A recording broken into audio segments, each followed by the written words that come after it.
So of course, this, as you heard, the session is recorded. So I will be sending out the recording of this session. So don't worry if you need to, if you can't take it all in, because I'm going to share lots of information with you, be able to watch it at your leisure later on. Okay, so I will start, and I'll start off by introducing myself. I'm Emilie Woodroffe. I'm a primary languages teacher with a PGC in secondary education. So I've got experience of teaching in both sectors, both primary and secondary. And I'm in charge at PLN of the specialist teaching. So if you don't know about PLN, we support all teachers and all schools with the delivery of primary languages, French, Spanish, German.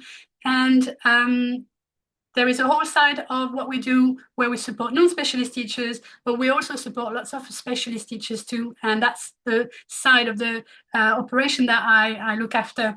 And within that area, we've got a team of teachers. They're the specialist teachers. We work mostly in primary schools in the northwest of England, but we also got schools in other parts of England. So if it's something you're interested to find out more about, get in touch. I'd love to hear from you. Okay, so let's start. So the issues, the challenges, and the solution with regard to Key Stage 2 and Key Stage 3 transition.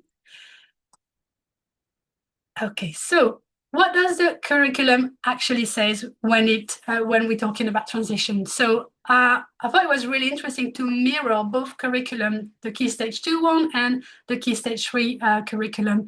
And straight away, I saw in black and white that really what I was looking for, and what I knew really is that Key Stage 2 should lay the foundations for further foreign language teaching at Key Stage 3, and the Key Stage 3 curriculum use the same language. It said that you should build on the foundations of language learning laid at Key Stage 2, and also what is mentioned after is very important, whether pupils continue with the same language or take up a new one. So we know that's a really big challenge, and we're going to talk about this in this session. That is where the challenge is, isn't it? And also in the Key Stage 2 program of study, we know that we should focus, us primary teachers should focus on enabling pupils to make substantial progress in one language. So we're not scratching the surface. It's not superficial what we do. We really develop a program of learning over the 4 years. And when the children go through that process of the 4 year of learnings, they can do so much. The foundations are there. They're ready for further studies at Key Stage 3, and they're ready for those secondary teachers, year 7 teachers, to build on the foundation. And we know that the transition is probably the most talked about problem in MFL at the minute in UK schools. Is the hottest topic. I'm sure you'll agree with me, and it has been for years. But you know what? The program of study for Key Stage 2 has been compulsory since 2014. So it's been 12 years.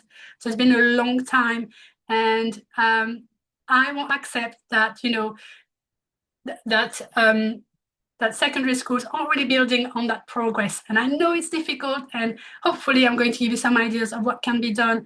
But I think, you know, it's time that we start working together. Key Stage 2 with Key Stage 3, collaborate more. Things can be done. We have to model, you know, that passion that we have for languages, and we have to try to make it work. So that's what the curriculum says. We're going to look now at the challenges that are present at transition. And I've grouped them into 3 areas, really, 3 themes, if you like, and please feel free to put in the chat if you've got other problems that you face, maybe that are not mentioned here.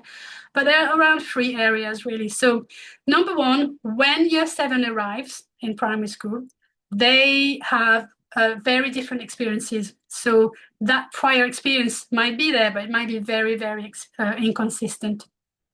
It might be that you've got students coming in who have had a specialist teacher coming in their primary schools over the course of the 4 years. They were taught weekly, 1 hour a week, and they gone through the program of study like that. There might be other children who coming in with just, you know, a little bit of French or Spanish, German. They might have not done it so regularly, or they might have done it for a shorter amount of time. So secondary teachers cannot assume anything. It's very, very difficult to find what's the starting point. Even if they try, they might find it very difficult. The second area is around the transition process itself. So lots of secondary schools receive students from lots of different primary schools. So it's very difficult to make that contact. I know that. And also, we find that there's not a lot of communication between primaries and secondaries. So as a result, that knowledge isn't passed on. So that transition is not very strong. I'm not pointing any fingers, by the way. I'm just sort of looking at the context before we look at some solutions. And for all the other reasons, this leads to no progression being able to happen. So barrier to progression. So when secondary, so that's when secondaries have to start from scratch again. And when that happens, we know that the motivation drops. When sometimes in September, what happens is we've got all year 6 children coming back as year 7 and coming in, they want to see their old class teachers and etc. And often when I see children who are now year 7, who used to be year 6 with me learning French, you know, they'll say things like, oh, I'm doing it all over again. I'm doing greetings and we've done this before. So there's a little bit of, you know, motivation here going down when that happens. People feel they're going backwards, and that confidence that we've worked really hard at building at primary can really go down.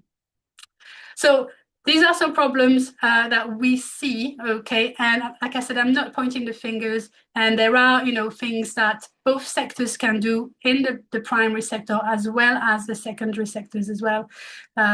So with that in mind, what can be done? What can be done? Some ideas for collaboration, for a meaningful collaboration between Key Stage 2 and Key Stage 3. And these are ideas really of what can happen prior to the transition point in September. So we're talking things that could be done in year 6, or actually at this moment in time, summer 1, summer 2 is quite a good term to start doing that transition, start that transition. So here are some practical starting points, okay? And you may do some of these things already.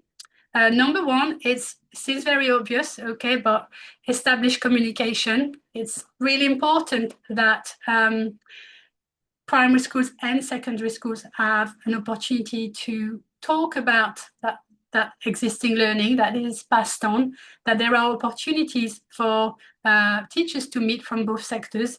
And I know that there are people, I'm thinking about Liz Lord down in Portsmouth, who run a hub where she actually have groups of both secondary and primary teachers being able to meet, and they're able to exchange contact details. And that is the very first step, really, knowing, you know, how to pass on the information, and then you can decide what information needs to be passed on. But that's very simple, but we know that's not always happening. And again, I know there are some secondary schools that have lots and lots of feeder primary schools. So I do recognize that it is difficult.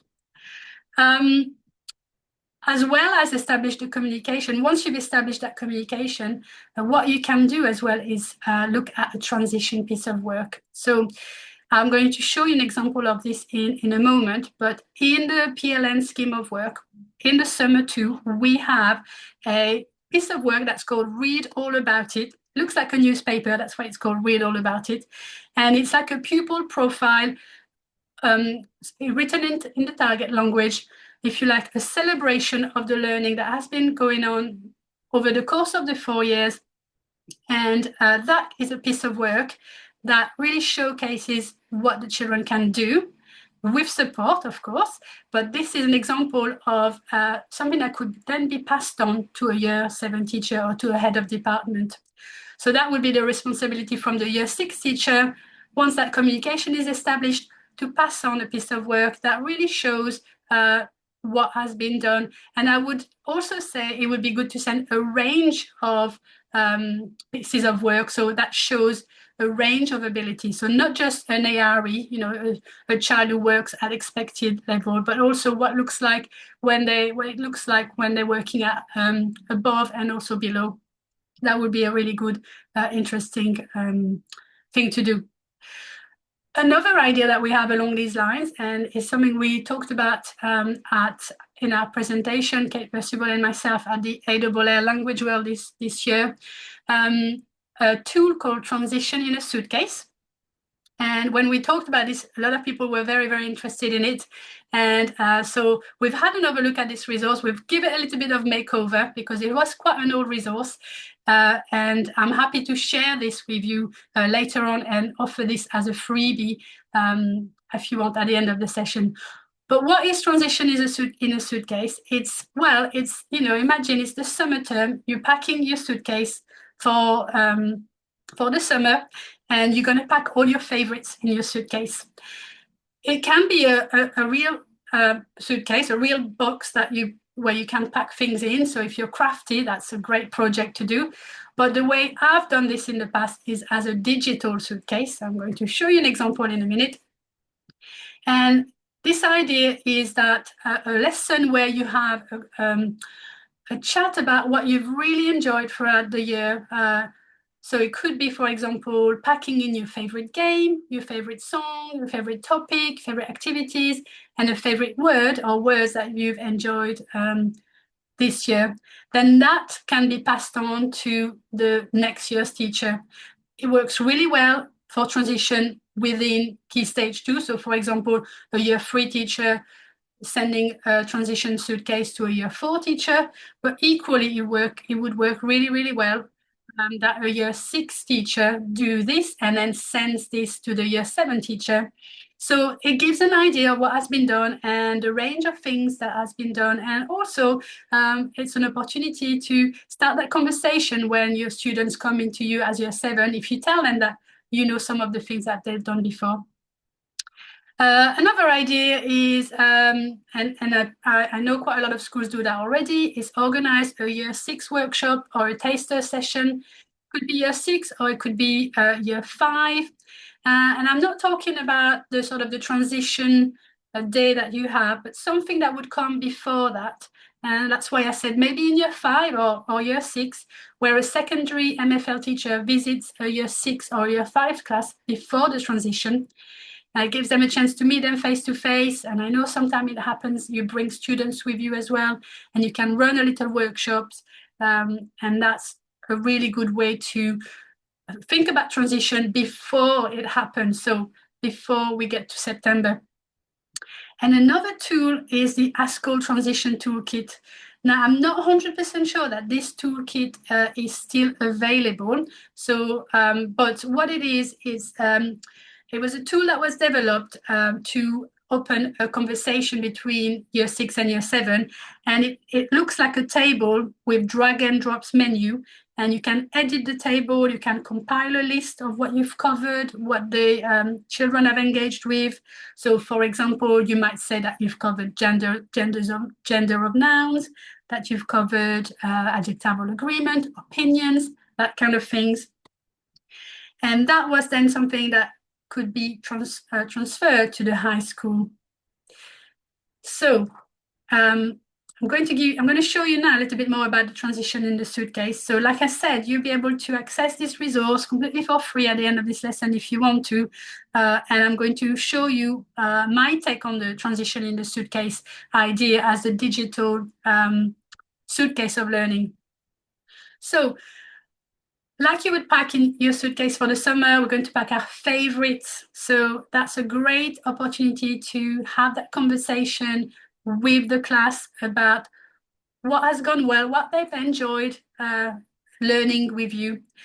So we've thought of 5 areas, but they could be very different. You might come up with different ones. So, but one of your favorites could be your favorite song, because we do lots of singing in primary school, your favorite game, your favorite topic, your favorite activity, and brand new for 2026, we've added your favorite word or your favorite words. So the idea is you would then chat with the class, hands up, children offering what they've enjoyed.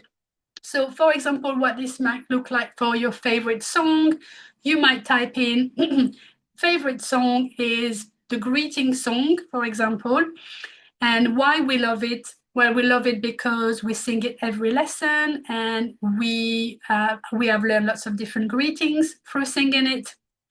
You could put a link if it's a YouTube video or something like that, or a video even better of the video of the children singing the song. That'd be great. And then notes for the next year's teacher could be, can we start the lesson with the song again next year? That would be, that would be if you pack the suitcase between year group at primary level.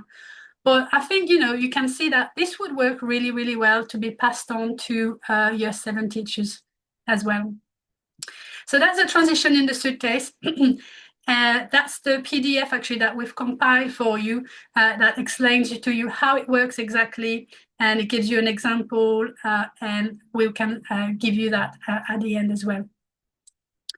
This is the example of the read all about it. So the piece of work that's created in year 6, at the end of year 6, in the summer term. Right now I'm about to start mine with my year 6. And you can tell we've got a French example, a Spanish example, and these are supported, okay? But it really shows all the different topics that have been done, and it shows the range of things that has been done as well over the 4 year of learning in primary school. So we've got a little paragraph all about me, so that's all your personal information. Got a paragraph about my family, my hobbies, my favorite things, and thoughts about languages. So all of that is, of course, it's supported, okay, with knowledge organizers, with bookwork, with sentence builders. So all of that is there to support the production. But I'm sure you'd agree that it's quite impressive, the level that can be achieved after the 4 year of learning. We're looking at paragraphs here, several paragraphs, quite a lot of volume of writing here. And so there's also actually an option for this piece of work to be recorded as a video or as a voice recording. So it can also be something that can be shared as digitally with the high school. And it gives an option to a child whether they prefer to present it in writing or they would present it sort of orally. So this is read all about it. Okay, so now I'm going to tell you all about what we've been working on at PLN. It's called Go Forwards into Key Stage 3. And it's a new tool that we've been working on this whole academic year to address some of the challenges at transition point. So far we've talked about what can be done before the children comes to high school.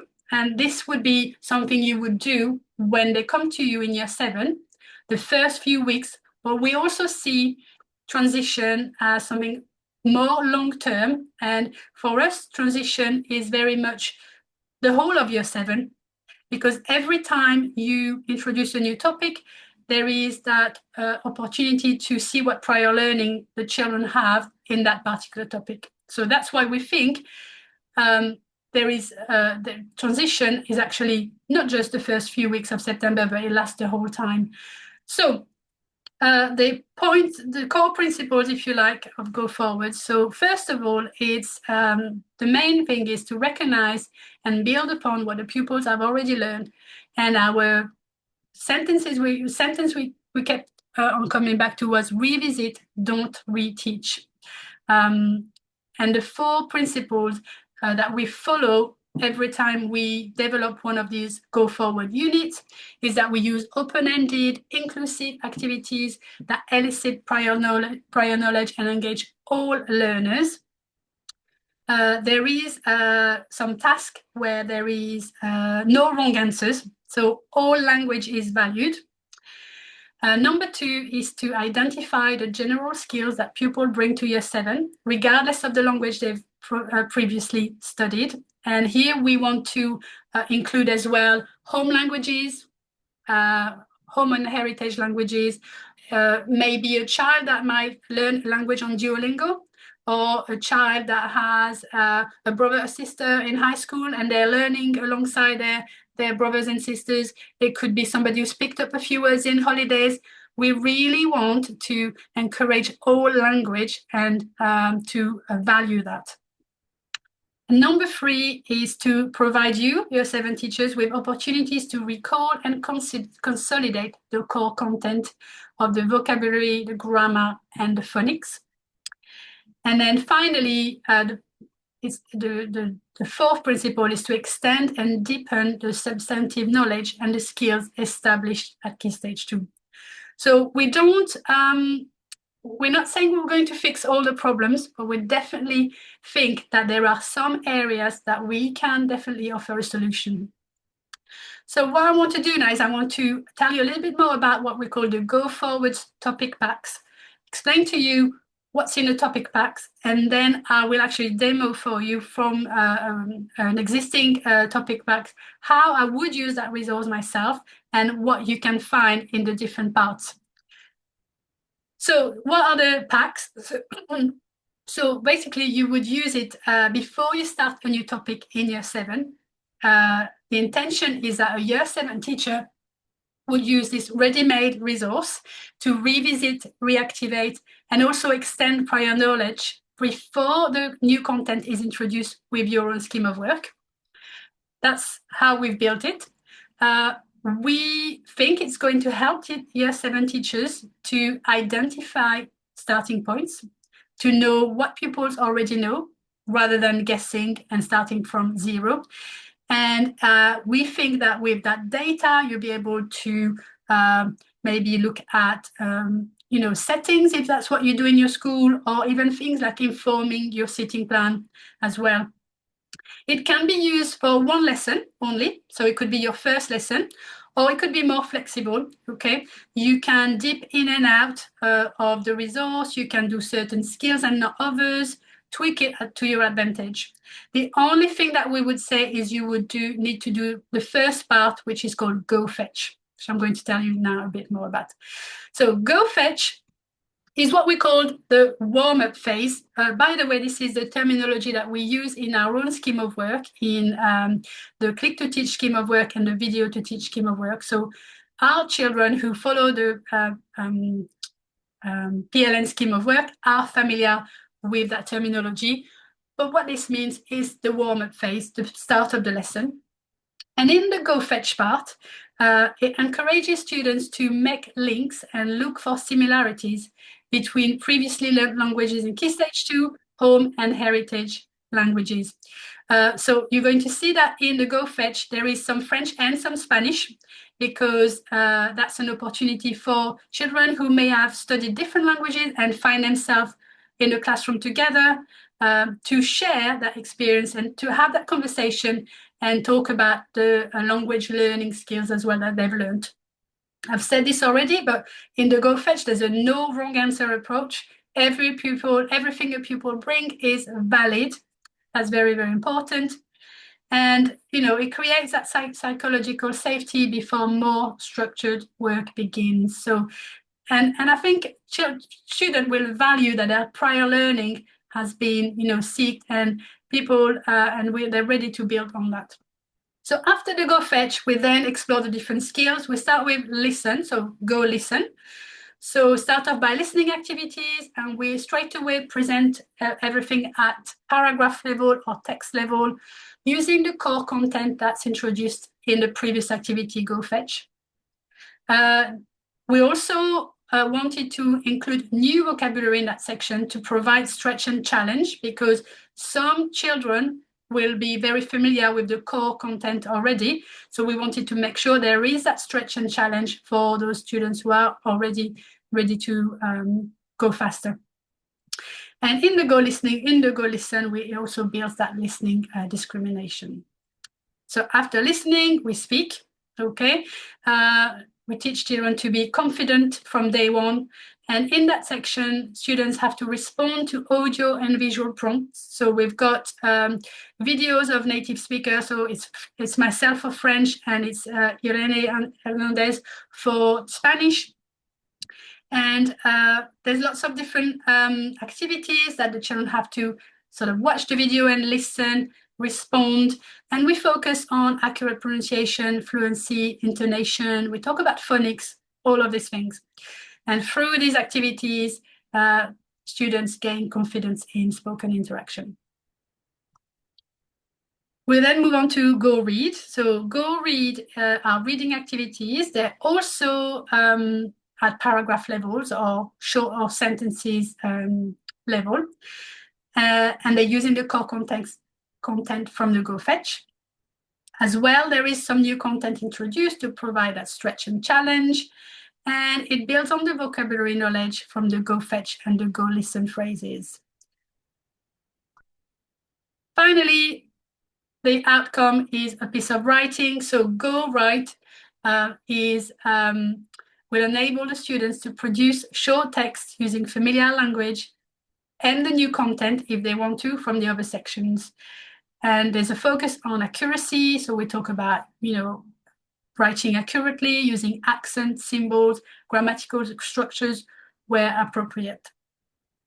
And this is the consolidation phase, if you like, where all of the previous phases come together into this piece of writing that then allows you to then move on to then use your own scheme of work. And I think this sort of fast track the learning. And we've heard from the people who've used some of these resources that the teacher was wondering if she would be able to skip maybe the first couple of lessons of her own scheme of work as well. So I've just shown you I know I'm very conscious I went very quickly through these. What I want to do now is actually show you what it looks like in practice. So I'm going to go over the PLN platform and I'm going to take you through the different activities, and I will tell you how I would use it if I was a Year 7 teacher. So I'm going to click on there. Hopefully you will be there. That's it. Okay, so there we go. So this is what it looks like. And we are giving this, by the way, as a freebie at the end of the session. If you want to try this resource with your Year 7 in September, this is what it would look like, okay, for yourselves as well. So it's hosted on our platform. You don't need a login or password or anything like this, and you can straight away use the resource. So this particular topic packs is for physical descriptions. So, if in your scheme of work, you've got something around, introducing yourself and talking about what you look like, then that would be a really good topic pack to explore before starting your scheme of work. So the way it presents is you've got a PowerPoint in the center and you click through the slides. It just explains to you the different parts of the pack. So for each of the section, it'll briefly tell you what it's about. So Go Fetch, let's remember what you already know, make connections and get ready to move forward. Go Read is Go Listen is let's listen carefully and train your ears to pick out familiar words, notice silent letters, and observe word order. Go Speak is let's practice making sentences with the words we've learned and focus on accurate pronunciation. Go Read is let's look for familiar words and spot new ones while noticing how sentences are built. And then finally, Go Write will use the words you've recalled to create sentences about yourself, taking care with spelling, word order, and feminine and masculine adjectives. And then underneath, you've got the button that takes you to the different sections. And we also have a student sheet and a lesson guide as well. So this is the core vocabulary that they're going to recall in the Go Fetch. So the worksheet is available if you want to print and for students to write the translation that they can then use for the rest of the activities. And there is also a lesson guide, quite a comprehensive lesson guide that tells you all the different things that they're going to be doing, what the teacher is doing, what the students are doing, what's the purpose each time, very, very detailed for the whole of the pack. So I'm going to explore the different areas. So we're going to start with Go Fetch. So in Go Fetch, the very first slide that the children see is this one. So, and a very open question. Do you know any of these words and phrases in a different language? So they presented with some words. Do they already know in a different language? So here they might, say that they've seen this word in Spanish, or they've seen it, they know it from their home language, or they've learned it on Duolingo, that kind of things. And then we sort of narrow it down a little bit. So we're very inclusive in the very first part of the Go Fetch. And then, well, we're in the French lesson, okay? So we're starting to look a bit more closely at the French, and we've included here some Spanish to see if they can start to make links as well. And can they recall perhaps if they've done that topic in a different language in the primary school? So some student might say that they recognize j'ai in French, but another student might say, oh, I remember doing los ojos. So it opens that conversation, that dialogue. And remember, no wrong answers here. All language is valued. So we go through a few of these, and I can look for similarities in French and Spanish as well. So that's great here, especially for brown and green. And it starts that conversation as well. We go through the whole content like this, making lots of link between French and Spanish here. And then we are in French again, and we look more specifically for different things. So ready-made phrases, if you like. I am. So can we find the phrase for I am on the screen? So this could be done hands up, think per share. It could be done on a mini whiteboard. It's very, very flexible, however you want to do this. We go through a few of these, and each time they can see the answer. So we do I have, I am. Find all the colors.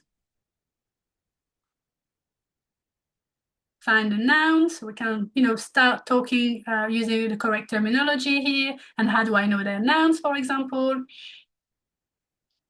And that's it. We're at the end of the Go Fetch. So this is the core vocabulary that we're going to be manipulating in all the different sections of the Go Forwards. So when you finish with this, you simply close the tab, and then that's up to you. You can start to do it in a very linear way. That's probably what I would do. Or if you wanted to just look at different skills, you could do that too. So you could say that you're just going to do listening, speaking and listening, for example, or you might just do reading and writing. That's completely up to you. So if you start with Go Speak, you then presented with the videos, the video prompts I was talking about. And we start to unpack those specificity that are introduced in the core content in the Go Fetch. So in the Go Fetch, there's a lot in French of je suis and j'ai, so there's a lot of je sound. So straight away, we address this and we make sure the je sound, okay, because we've heard the je sound plenty of time, not very well pronounced, and we reinforce the correct sounds for the je sound. They can hear, you can listen to the video as many times as you want, you can see the mouth, etc. Then we look at the je sound in je and j'ai, so opportunities to listen and repeating here. Je, j'ai. Okay, we do that for all the sort of sounds we've identified that are important in that particular topic pack. So E for fille here.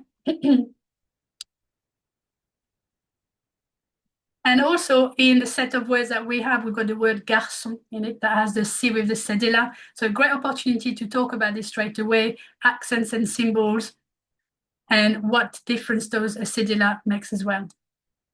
So after they've done that little sort of warm-up phase, they then have their first video prompt. So they're going to listen and respond out loud, just like in a real conversation. So very simple, you just play the video. Je suis une fille. Et toi? So remember, they've recap the vocabulary in the Go Fetch. They may have their students' worksheet in front of them, so they're able to piece together what they hear, and if they need to see as well what they hear, you can do that by pressing here. So, je suis une fille et toi. So that invites the students to have a go at interacting and replying with a sentence. So they might say, je suis une fille. They might say, je suis un garçon. That kind of things. So we go through a few like these. I'll play this one actually. J'ai les cheveux marrons. Et toi? Okay, j'ai les cheveux marrons. You can play as many times as you like. You can make it bigger or smaller. You can change the speed. By the way, there's lots of things that can be done. If you need that extra support, just click and you can see as well the writing for the question. So we do a few of these, and then we move into stringing a short sentence, if you like, by looking at symbols. And we know that this is something that students have found it really, really fun. It's really gamified. It looks really good. So they have to look at the symbols. And remember, they're all made up of that core language in the Go Fetch. So it's really important if they have that student worksheet in front of them to help them build that sentence. So one by one, they get a chance to identify what each statement means. I wonder if you can guess what that sentence is going to be actually before I reveal it. I'll give you a second to do that.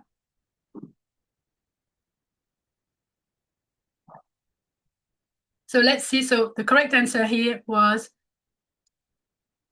je suis une fille, je suis grande. There we go. I wonder if you guessed that right. So we do a few of these. Each time we swap the different parts of the sentence, but it works on that sentence building here. So again, I'm going to let you guess what the answer should be here. All right. Did you get that right? J'ai les yeux verts et toi? This is the last one in this section. It's getting a little bit longer with lots more information. And again, I can see the answer. So again, this could be think pair share, could be hands up. There's lots of flexibility of how you want to do this. Once you finish with Go Speak, you can then explore Go Listen, which I'm going to show you now. Okay, so Go Listen. We start off by talking about silent letters. Very, very important to do that from day one so we don't get into bad habits with the pronunciation. So they can hear the word spoken. How many silent letters can you spot? What do you notice? No wrong answers. Okay, they might notice, they might come up with something different from what you thought of. I think that's fine at this point. It's interesting to hear and listen to what they know and what they want to share with you. And then each time is an opportunity to reinforce. So here we're talking about consonants that are often silent at the end of French words. So each time there's a little piece of information that sort of start that formal learning. And then they're listening to sentences here. So listen to the sentence. What does it mean in English?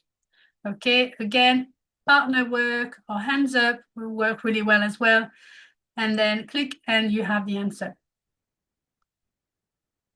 Again, little spotlight here on adjectival agreement and also position of adjectives. So at every step, we have included in the notes that little extra information. So plenty of examples. So j'ai les yeux verts, I have green eyes. And we build up that sentence. So now it's getting a little bit longer. J'ai les cheveux blonds et les yeux bleus. So by the way, this part would be directed by yourselves as, expert at teaching languages in high school. So you would read that sentence out and the children would listen and they would translate it in English. And of course, here they've got the support of the reading as well. They can read that sentence too. We'll go through a few of these. And as you can see, the sentences are getting a little bit more complex, a little bit longer.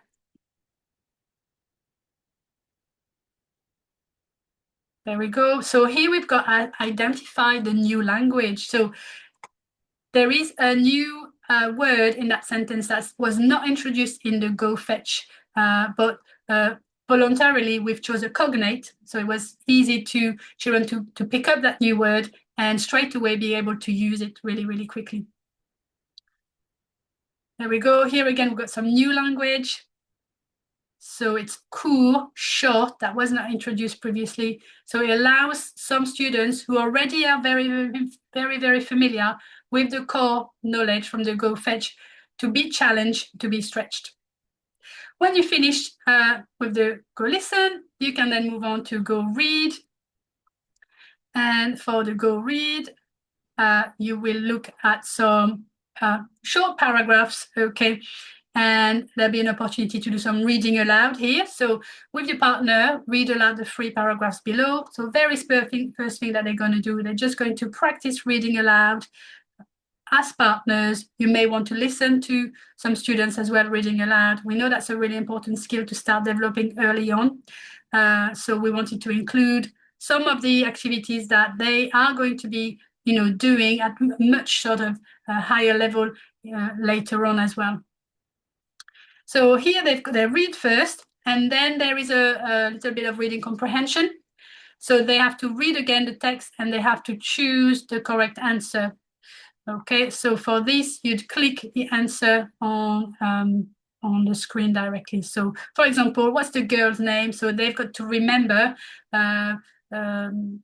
that the adjectival agreement and how it works for girls, the fact that we had an E for the girls, to find that it's Camille, because Camille could also be a boy's name, by the way. So here the answer is Camille. She's the tallest. She's the girl. And go through this. We go through these questions each time, selecting the correct answer. So who is the tallest? It is Camille again. Correct. So every time you can move on, you need to select the correct answer to move on. Who has blonde hair? I can see the word blonde here. So Luca. So as you can tell, each part of the Go Fetch is quite short. So you could definitely do all 4 or 5 parts within one lesson. And then who has brown eyes? It is Mathieu. And that's it. And then you got to the end of the Go Read. So I'm going through this quite quickly because there's quite a lot to go through. But remember that you're going to have the recording if you want to watch the recording again. Okay, so I'm just going to close this here. And at the end, the Go Write is fairly straightforward. And it's basically an opportunity to write something down at the end of those 4 sections that they've explored, and they've revisited that language. They've sort of reactivated that prior learning.